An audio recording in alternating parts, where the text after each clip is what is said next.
Fala galera, beleza? Hoje vamos continuar falando dos pronomes. Naquela aula de pronomes, na primeira videoaula, falamos somente dos pronomes pessoais e o seu emprego, e hoje vamos falar de todos os outros pronomes. Ok? Vamos cair dentro?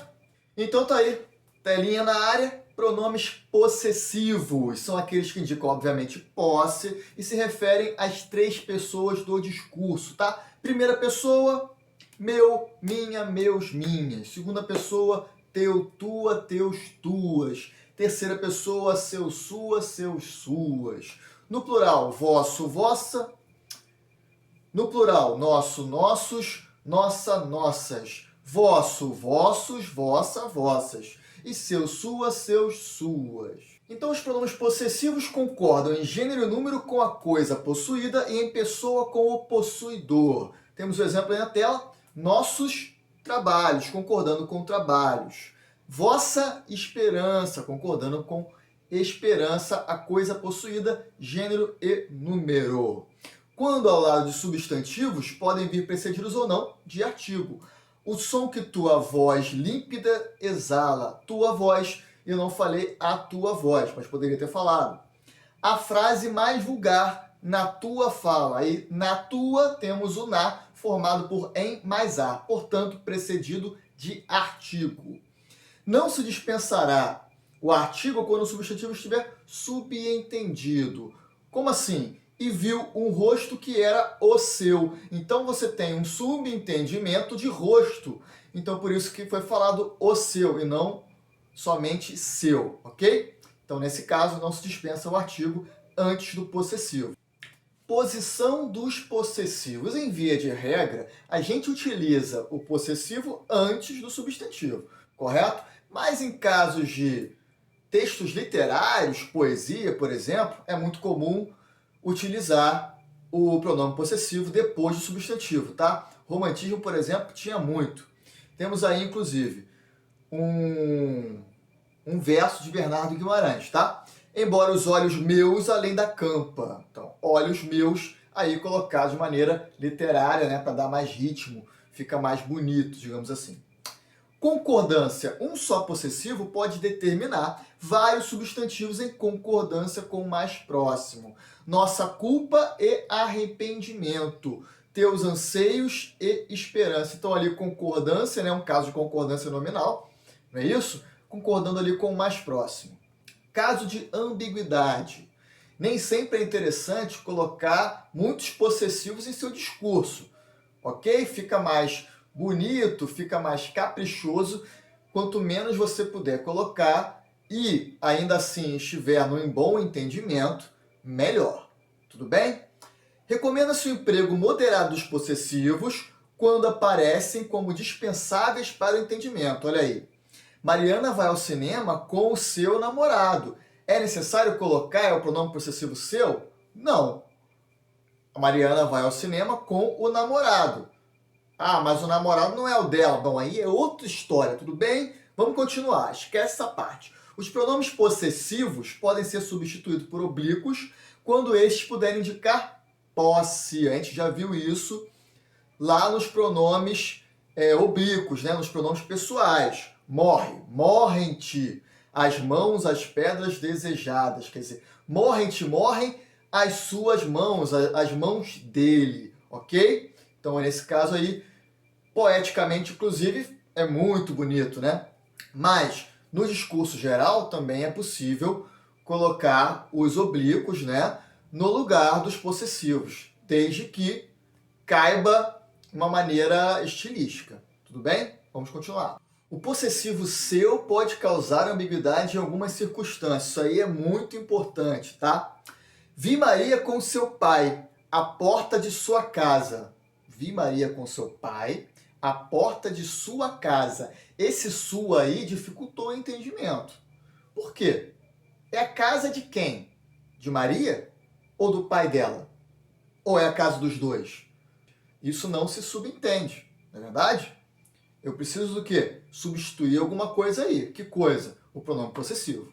Corrigindo. Vi Maria com seu pai à porta da casa deles. Aí sim. Aí eu posso subentender que a casa é dos dois. ok? Sua e vossa assumem função estereotipada em expressões de tratamento. Vossa Excelência, tratamento direto. E Sua Excelência, tratamento em referência. Então, quando você fala Vossa Excelência, ou Vossa Majestade, ou qualquer pronome de tratamento, tá? Ou formas pronominais de tratamento, utilizando o vossa, você está falando diretamente com a autoridade. Mas, se você utiliza o sua, aliás, se você quer falar em referência a elas, eu quero falar da vossa majestade com outra pessoa, ou seja, sobre ela. Eu utilizo sua, tudo bem? Nos exemplos aí, Vossa Excelência se sente cansado. Envie os documentos necessários à Sua Excelência. Então, Vossa Excelência se sente cansado perguntando à própria Vossa Excelência. E depois, envie os documentos necessários à Sua Excelência, ok? Alguém falando para outra pessoa enviar os documentos para a autoridade. Logo, tem que ser Sua Excelência. Os pronomes demonstrativos, galera. Pronomes demonstrativos indicam a posição dos seres em relação às três pessoas do discurso, tá? Essa posição, ela é referente ao tempo, ao espaço ou ao próprio discurso. Então, é necessário saber usar os pronomes demonstrativos. Aí tem a tabelinha, primeira, segunda e terceira pessoa. Primeira pessoa, este, esta, estes, estas ou isto. Segunda, esse, essa, esses, essas ou isso. E terceira, aquele, aquela, aqueles, aquelas ou aquilo. Lembrando que isso, isto, aquilo são invariáveis. Eles são relacionados ao gênero neutro, ao que era o neutro no latim, chamado de neutro no latim e no grego. Então vamos lá, vamos tomar como base os exemplos abaixo, aí na telinha. Este caderno está muito caro. Esse livro na sua mão é muito importante. Aquele livro custou caro. Vamos lá? Então, galera, nós temos este caderno está muito caro. Este caderno está muito caro. Quem está falando é a primeira pessoa, certo? Claro, se é quem fala é a primeira pessoa. Então, este caderno está na mão dela ou perto dela, ok? Então, você vai usar o pronome de primeira pessoa. Agora, esse livro na sua mão é muito importante. Esse livro na sua mão. Esse livro na sua mão. Se está na mão de quem fala, teria que ser este livro, mas está na mão de quem? Da segunda pessoa. Então, como se eu estivesse falando com alguém e essa pessoa estivesse com o livro na mão. Quem está falando com alguém. Com quem se fala? É com quem se fala que está o livro? Então, seria esse livro. Aquele livro custou caro. Então, aquele livro, o livro não está nem com a primeira e nem com a segunda pessoa. O livro está com uma terceira pessoa ou está longe das duas pessoas, ok? Então, se fala aquele, aquela ou aquilo. Perto da primeira pessoa que está falando, este. Perto da segunda pessoa com quem se fala, esse. E longe das duas pessoas, aquele. Beleza? Vamos lá. Estas noções também se aplicam à distância temporal. Distância temporal, isso, no tempo mesmo. Quando eu falo, por exemplo, neste ano estamos vivendo muitas turbulências. É o ano corrente, é o ano presente, o ano atual. Então, por isso que é neste ano. Utiliza-se primeira pessoa, tá? Agora, naquele ano de 1997, eram outros tempos. Naquele ano, por quê? É um ano longínquo. Tranquilo? Se você, inclusive, colocar 2 anos em referência, você tem que colocar o mais próximo com este e o mais longe do pronome com aquele, tá? Vou fazer um exemplo para vocês. No ano de 1994 e 2002, o Brasil conseguiu 2 campeonatos mundiais. Neste, ele foi pentacampeão e naquele, ele foi tetracampeão. Então você tem aí 94 e 2002. Qual que está mais próximo do pronome? Está mais próximo do pronome o que você falou por último, 2002. Então a referência com ele tem que ser de primeira pessoa. Já 94, que eu falei primeiro, está mais longe do pronome no discurso. Então a referência com ele tem que ser de terceira pessoa, naquele, que é o caso aí. Tranquilo? Isso é muito importante, principalmente em redação.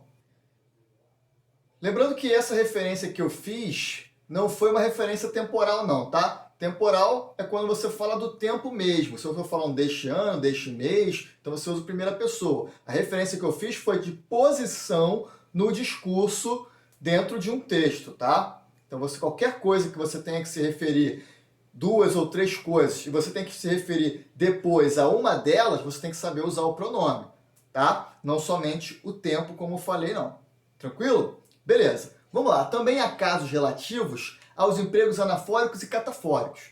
Então, primeiramente, o que é anafórico e catafórico? O que é uma anáfora ou uma catáfora? Termos anafóricos, referência anafórica é referência a algo que você falou anteriormente. E referência catafórica é uma referência futura, que você ainda vai falar. Beleza? Beleza. Professor, possui muitas dúvidas. Estas vou lhe dizer agora. Bom, quem falou das dúvidas foi a própria pessoa que falou que vai dizê-las naquele momento, correto? Então, por que ele usou estas? Porque estas se refere a quem falou as dúvidas, quem proferiu sobre as dúvidas, a primeira pessoa, ok? Então, por isso que utilizou o pronome de primeira pessoa, estas. Essas serão retiradas da sua cabeça agora. Agora, na continuação do diálogo, o professor utilizou o quê? Essas. Por quê? Quem falou dúvidas foi a primeira pessoa, não ele. Então, ele falou essas, em referência às dúvidas em que a primeira pessoa tinha comentado. Então, se você está proferindo algo em que você mesmo se baseou, você fala este, pronome de primeira pessoa. Agora, quando você vai se referir a algo ou alguém que você está falando, com quem você está falando, então você utiliza pronome de segunda pessoa, que foi o caso do professor, tá? Na primeira fala foi usado estes em referência ao que foi proferido pela primeira pessoa, né, como a gente comentou. Na segunda foi usado essas, pois a referência foi para a segunda pessoa, uma vez que já é o professor que estava falando, já era outra pessoa que estava falando, então foi usado segunda pessoa, essas. Pode-se também usar o pronome de primeira pessoa para algo imediatamente dito ou referência futura, como a gente já tinha comentado um pouquinho, tá? Faremos isto. Trataremos primeiro do problema e depois da solução. Muito bem. Faremos isto, dois pontos. Então ele fez uma referência o quê? Uma referência catafórica. Ele utilizou um termo catafórico, porque a referência foi futura. Beleza? Consegui entender o exercício. Este não estava tão difícil. Eu acabei de falar do exercício e fiz uma referência a ele imediata. Então, eu usei primeira pessoa. Este não estava tão difícil. Nos casos de uma alusão com um sentido mais amplo, como, por exemplo, a um parágrafo inteiro, utiliza-se o pronome de segunda pessoa. Muito importante em redação, esses termos anafóricos, tá? Então tem um primeiro parágrafo lá, óbvio que eu não escrevi um primeiro parágrafo inteiro sem nenhum tipo de utilidade, né? Tá lá o primeiro parágrafo, simbolizado ali, e logo depois do segundo parágrafo eu coloquei sob esse viés. Por que sob esse viés? Esse é ótimo. Esse está se referindo a todo o parágrafo anteriormente dito. Então aí eu utilizo o pronome de segunda pessoa. São ainda pronomes demonstrativos o, mesmo, próprio, semelhante e tal. Considera-se o invariável no masculino singular quando funciona com o valor de isso, isto, aquilo ou tal. Não o consentirei jamais. Não consentirei isto jamais. Beleza? Isso é muito importante porque normalmente cai muito quando se fala em orações adjetivas, tá? Não sei o que ocorre na sua cabeça. Esse o que ocorre, você tem aí uma referência interessante de pronome demonstrativo. Esse o é um pronome demonstrativo. E o que imediatamente depois do o é o quê? É um pronome relativo. Então, é interessante porque muita gente acha que esse o é um artigo e não, é um pronome demonstrativo. Isto que ocorre. Pega o o, substitui por isto, que vai fazer sentido. Logo, vai refletir a função dele de pronome demonstrativo, tranquilo? E aí depois fica muito mais fácil de você entender a própria oração adjetiva. O "o" também pode aludir a extensos enunciados, tá? Prometeu-me que ficaria comigo naquele dia, mas não o fez. Não o fez. Esse "o" é o quê? Referência a todo o enunciado anterior. A promessa que tinha sido feita, mas não foi cumprida.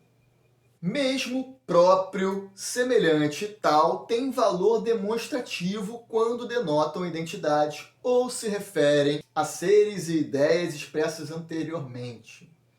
Valem por esse, essa, aquele, isso ou aquilo. Beleza? Vamos ver. Foram ajudar os acidentados. Eu fiz a mesma coisa. Eu fiz essa coisa. É proibido falar semelhantes coisas. Então, eles estão funcionando sempre com valor adjetivo, ok? Modificando um nome. Muitos gramáticos colocam-se contra o emprego do demonstrativo mesmo usado após artigo, para se referir a um termo anterior. É isso que eu falei. Na verdade, não existe uma formalidade, uma regra formal para dizer que isto é errado. Só que muitos gramáticos, muitos estudiosos, se colocam contra o uso do mesmo como substantivo. Beleza? Utilizam-se do mesmo somente como termo adjetivo, como foi colocado nos exemplos anteriores. Então, na sua redaçãozinha, se você colocar assim, ó, os professores estão de parabéns, os mesmos reinventaram a educação nacional. O cara que vai corrigir a sua redação lá no concurso, né, o professor lá gabaritado que vai corrigir a sua redação, ele pode dar uma circuladinha nesse mesmo aí, por ele entender que só vai funcionar como adjetivo e não substantivo. Então, seria mais coerente você colocar eles reinventaram a educação nacional. Esse eles aí substituindo os professores que foi dito anteriormente. Beleza? Mesmo e próprio funcionam também, aparecem também, reforçando os pronomes pessoais, concordando em número e gênero. Ela mesma achou estranha a sua reação. Então, ali, reforçando ela, ok? Pessoal, pronomes indefinidos são os que se aplicam à terceira pessoa com sentido vago ou exprimem quantidade indeterminada. Então, temos aí uma tabelinha dos pronomes indefinidos invariáveis e variáveis, ok? Tem vários aí. Vamos verificar como é que eles funcionam? Funcionam como pronomes indefinidos, substantivos invariáveis. Alguém, ninguém, tudo, nada, algo, outrem. Funcionam como pronomes indefinidos adjetivos, ou seja, modificando o nome. Variáveis, nenhum, outro, um, certo, qualquer, algum e o único invariável, cada. Então, cada, apesar de funcionar de valor adjetivo, ele é invariável, tá? Você não vai falar cadas. Algum, nenhum. Algum tem sentido afirmativo quando pós-posto ao substantivo. Corresponde ao sentido negativo ao segundo. Beleza. Então, se você tem alguma coisa, afirmativo, né? Tudo bem, quer dizer, alguma coisa acontece no meu coração. Agora, se eu falar coisa alguma, significa a mesma coisa que dizer nenhuma. Negativo, ok? Em sentido negativo, algum e nenhum não costuma pluralizar-se. Então, quando você tem coisa alguma, você não costuma falar coisas algumas. Só fala coisa alguma, já pode ter sentido singular ou plural. Tranquilo? A distinção entre nenhum e nem um. Nenhum é de sentido menos preciso, generalizado. Nenhum define por unidade, ou seja, não tem nenhuma dúvida. Sentido generalizado, ok? Nenhuma dúvida referente a qualquer coisa que tenha sido passada. De tantos que apareceram, nem um apenas ficou. Então, eu estou me referindo à unidade. Nenhuma alma viva ficou. Então, é mais específico quando você fala nem um, em relação a nenhum. Algo. Algo entende-se por alguma coisa. Algo de novo. Alguma coisa de novo. Algo acontece no meu coração. Alguma coisa acontece no meu coração. É advérbio na acepção de um pouco ou algum tanto. Mostrou-se como algo instável, um pouco instável. Então aí você tem um advérbio de quantidade. Alguém, ninguém e outrem são indefinidos invariáveis de referência a pessoas. Ninguém percebe a importância da vida. Você não fala ninguém e nem alguém, por isso que são invariáveis, ok? Todo e todo o. Todo possui sentido de cada, qualquer, todos e todo o, com o sentido de inteiro. Todos têm direito à liberdade de expressão. Todos. Quaisquer, toda a cidade foi poluída. Quer dizer, a cidade inteira foi poluída. Basicamente, todo generaliza uma situação, um lugar, enfim, generaliza todo algo. Agora, todo o ou toda a especifica aquela parte inteira. O todo daquela parte. Por isso que tem aí um artigo. O que o artigo faz? Determina, especifica. Então, essa é a diferença básica. Em formas adjetivas compostas, todo não varia. Então, todo-poderosos, você não fala todos poderosos. Os todo-poderosos chegaram. O que, na verdade, se vocês verificarem na minha playlist de classes gramaticais e pegarem os adjetivos, vocês vão ver que a regra geral do adjetivo composto qual é? Só varia o segundo elemento. Tudo e nada. Tudo corresponde a todas as coisas, nada a coisa nenhuma. E são considerados pronomes sintéticos de gênero neutro. Isso. Você não fala tudo, você não fala tuda, né? Você não fala nada, nado, a não ser o verbo nadar. Enfim, então, eles são invariáveis e gênero neutro. Tudo se refere tanto ao masculino quanto ao feminino. Nada, a mesma coisa. Era tudo farinha do mesmo saco. Nada dizeis sobre ontem. Então, normalmente, é uma referência o quê? Genérica, né? Uma referência sem algo tão preciso, visto que refere-se ao gênero neutro. Quando resume os elementos de composição do sujeito, tudo e nada pedem o verbo no singular. Isso daí vai ser verificado também em concordância verbal, tá? Já tem uma videoaula, teremos uma videoaula sobre concordância verbal e a gente vai verificar isso de novo. Leituras, conversas, passeios, nada o fortalece. Então, esse nada mais é que o quê? Um aposto referente a tudo que foi colocado antes. Um aposto chamado aposto resumitivo. Então, o verbo concorda com nada. Leituras, conversas, passeio, tudo o absorve. Agora, o verbo concorda com tudo. Galera, agora os pronomes interrogativos, tá? Referem-se aos pronomes indefinidos quem, que, qual e quanto, que se empregam nas perguntas diretas e indiretas. Aí temos a tabelinha dos pronomes interrogativos, tá? Variável, invariável, quem, qual, quanto. Ok, mas o que seriam perguntas diretas e indiretas mesmo, professor? Perguntas diretas ou interrogativas diretas são aquelas feitas com um sinal de interrogação no final da frase, tá? Isso é uma pergunta direta. Você pergunta diretamente, digamos assim, né? Faz uma pergunta direta, ou seja, com um ponto de interrogação no final. E a indireta é quando, na verdade, você faz uma declaração, né? Uma afirmação, e está implícita uma pergunta ali. Como assim? Olha lá, ó. Quem te ensinou sobre a gramática? Ponto de interrogação, pergunta direta.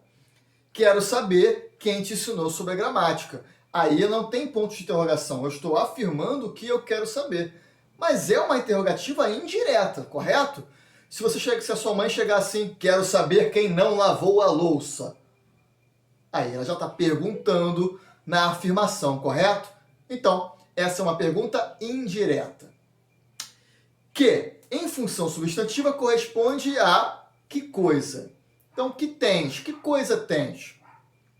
Interrogativos adverbiais. Interrogativos adverbiais, basicamente, eles vão indicar tempo, lugar, modo e causa. Tranquilo? Olha lá, ó. Quando falarás a verdade? Qual tempo? Onde estás? Lugar. Como foram as compras? E por que não me contas? Causa, tá? Espero que tenham gostado. Qualquer coisa já sabem, né? Comentários e a gente resolve. Um abração!